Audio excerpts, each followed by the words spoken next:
بسم اللہ الرحمن الرحیم۔ رسول اللہ صلی اللہ علیہ وآلہ وسلم کے شام سے واپس آنے کے بعد حضرت ختیجہ مکمل طور پر شادی کے لیے رضامند تھیں، لیکن مسئلہ یہ تھا کہ کیسے حضور اکرم تک پیغام نکاح پہنچایا جائے، کیونکہ عرب کے رواج کے مطابق پیغام نکاح مرد دیتے تھے، نہ کہ کوئی عورت۔ آخرکار جناب ختیجہ نے اپنی سہیلی نفیسہ بنت منیہ کو اپنے گھر بلایا اور اس سے درخواست کی کہ حضرت محمد صلی اللہ علیہ وآلہ وسلم کی خدمت میں جا کر حضرت سے رشتہ ازواج قائم کرنے کے لیے ان کے ارادے کو بیان کرنے کی، زمن میں جس طرح بھی ممکن ہو سکے حضرت کے نظریے کو حاصل کرے۔ نفیسہ نے حضرت محمد صلی اللہ علیہ وآلہ وسلم سے اس وقت ملاقات کی کہ جب آپ کعبے کا طواف بجلانے کے بعد لوٹ رہے تھے۔ نفیسہ نے حال و احوال پوچھنے کے بعد آپ سے سوال کیا، اے محمد، آپ شادی کیوں نہیں کرتے؟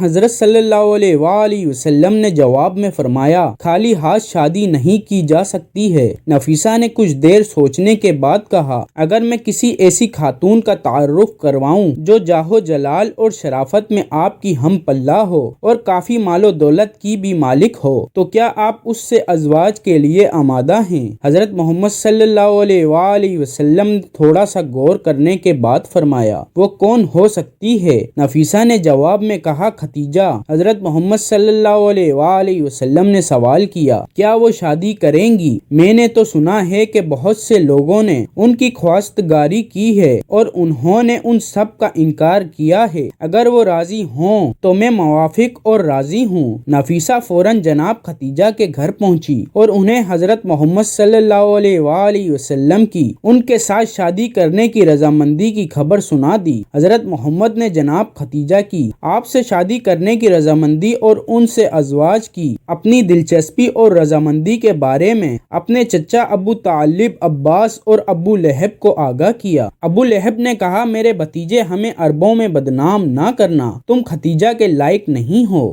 حضرت کے چچا عباس اپنی جگہ سے اٹھ کر کھڑے ہوئے اور ابو لہب سے تیز لہجے میں مخاطب ہو کر کہا، تم ایک پست آدمی ہو، ختیجہ میرے اس بھتیجے کے بارے میں کون سا اعتراض کر سکتی ہیں؟ محمد صلی اللہ علیہ وآلہ وسلم دلر با جمال و کمال کے مالک ہیں، ختیجہ کیسے اپنے آپ کو ان سے برتر ثابت کر سکتی ہیں؟ کیا مال یا کمال کی وجہ سے؟ کعبے کے خدا کی قسم، ختیجہ جتنا بھی محمد سے مہر چاہے، میں گھوڑوں پر سوار ہو کر، بیابانوں میں گھوم کر اور بادشاہوں کے محلوں میں جا کر اسے مہیا کروں گا۔ جناب ابو طالب اپنے بھائیوں سے صلاح و مشورہ کرنے کے بعد اس نتیجے پر پہنچے کہ سب سے پہلے ضروری ہے کہ جناب ختیجہ کا نظریہ اور ان کی طرف سے ممکنہ شرائط معلوم کیے جائیں اور اس کے بعد کوئی فیصلہ کیا جائے۔ اس کے بعد انہوں نے پیغمبر اکرم صلی اللہ علیہ وآلہ وسلم کی پھپھی صفیہ کو ختیجہ کے پاس بھیجا تاکہ بلا واسطہ ان سے گفتگو کر کے اس سلسلے میں ان کے نظریے کے بارے میں آگاہی حاصل کریں۔ جناب صفیہ جناب ختیجہ کے گھر گئیں۔ جب جناب ختیجہ کو معلوم ہوا کہ صفیہ ان سے ملاقات کے لیے آئی ہیں تو وہ دوڑ کے استقبال کرنے کے لیے آگے بڑھیں اور انہیں اپنے مخصوص کمرے میں لے گئیں۔ جب کمرے میں داخل ہوئیں تو اپنی کنیزوں کو حکم دیا کہ جناب صفیہ کے لیے خورد و نوش کی لذیذ نعمتیں لائیں اور ان کی خاطر تواضع کریں۔ جناب صفیہ نے کہا، میں کھانا کھانے کے لیے نہیں آئی ہوں، بلکہ میں اس لیے آئی ہوں کہ جان لوں کہ جو کچھ میں نے سنا ہے وہ سچ سنا ہے یا نہیں۔ جناب ختیجہ نے یہ پوچھے بغیر کہ آپ نے کیا سنا ہے اور دوسرے لوگ کیا کہتے ہیں، جواب میں کہا، جی ہاں، آپ نے صحیح سنا ہے۔ وہ عورت خوش قسمت ہے جو محمد صلی اللہ علیہ وآلہ وسلم کی شریک حیات بنے، کیونکہ محمد صلی اللہ علیہ وآلہ وسلم ان کے لیے فقر و مباحت کا سبب ہیں۔ میں محمد صلی اللہ علیہ وآلہ وسلم کی عظمت اور شخصیت سے واقف ہوں اور ان کے ساتھ زندگی گزارنے کو اپنے لیے سعادت اور ایک عظیم فخر سمجھتی ہوں۔ ان کا مہر بھی میں اپنے مال سے ادا کروں گی۔ جناب صفیہ نے جناب ختیجہ کا دو ٹوک الفاظ میں جواب سن کر خوشی اور مسرت میں کہا، اے ختیجہ، خدا کی قسم، آپ محمد صلی اللہ علیہ وآلہ وسلم سے محبت کرنے میں حق بجانب ہیں۔ ابھی تک کسی آنکھ نے آپ کے محبوب کی مانند کسی نور کو نہیں دیکھا ہے اور کسی کان نے ان کے کلام سے شیریں تر کلام نہیں سنا ہے۔ اس کے بعد جناب صفیہ نے حضرت ختیجہ سے رخصت لی اور مسرت و شادمانی کی حالت میں جناب ابو طالب کے گھر کی طرف لوٹیں، جہاں پر بنی ہاشم کے بزرگ بزرگ افراد ان کا انتظار کر رہے تھے۔ جناب ابو طالب کے گھر میں داخل ہونے کے بعد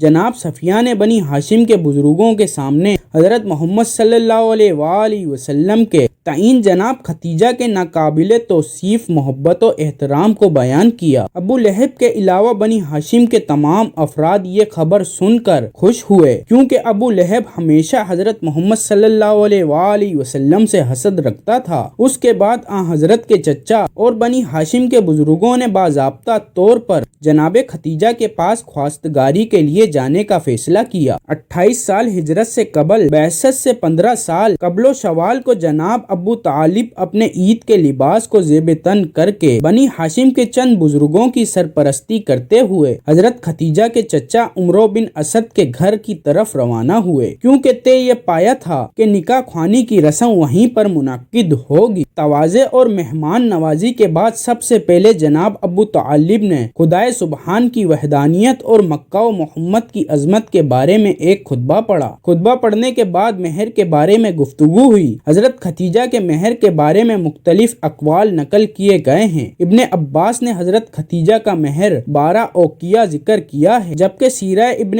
ہاشم میں بکرا ذکر کیا گیا ہے۔ مہر دینے کا وقت آیا تو حضرت ختیجہ کھڑی ہوئیں اور اپنے چچا عمرو سے فرمانے لگیں، ممکن ہے دوسرے مسائل میں آپ اختیار رکھتے ہوں، لیکن یہاں پر خود مجھے اختیار ہے۔ اس کے بعد کہا، اے محمد، میں نے اپنے آپ کو آپ کی بیوی قرار دیا اور مہر بھی میں نے اپنے ہی ذمے لے لیا۔ جناب ابو طالب نے حاضرین سے مخاطب ہو کر کہا، گواہ رہنا کہ ختیجہ نے محمد صلی اللہ علیہ وآلہ وسلم کو اپنے شوہر کے عنوان سے قبول کیا اور مہر بھی اپنے ہی ذمے لے لیا۔ ابو جہل کھڑا ہوا اور غضبناک ہو کر حاضرین سے مخاطب ہو کر بولا، تعجب کی بات ہے کہ عورتیں مردوں کے مہر کو اپنے ذمے لیتی ہیں۔ جناب ابو طالب غضبناک ہو گئے اور کھڑے ہو کر کہا، جی ہاں، اگر کوئی مرد میرے بھتیجے کی مانند ہو تو عورتیں سب سے گریاں قیمت مہر کو بھی اپنے ذمے لے لیتی ہیں، اور تم جیسے ہوں تو گریاں قیمت مہر لیے بغیر ان سے ازواج کے لیے آمادہ نہیں ہوتی۔ مہر معین ہونے کے بعد عقد و نکاح کے مراسم منعقد ہوئے اور جناب ختیجہ اس تاریخ کے بعد قانونی طور پر حضرت محمد صلی اللہ علیہ وآلہ وسلم کی شریک حیات بن گئی۔ ناظرین گرامی، یہ یاد رہے کہ آپ صلی اللہ علیہ وآلہ وسلم ملت ابراہیمی پر قائم تھے اور حضرت ختیجہ رضی اللہ تعالی عنہا کی راستی اور طہارت بھی مسلم تھی۔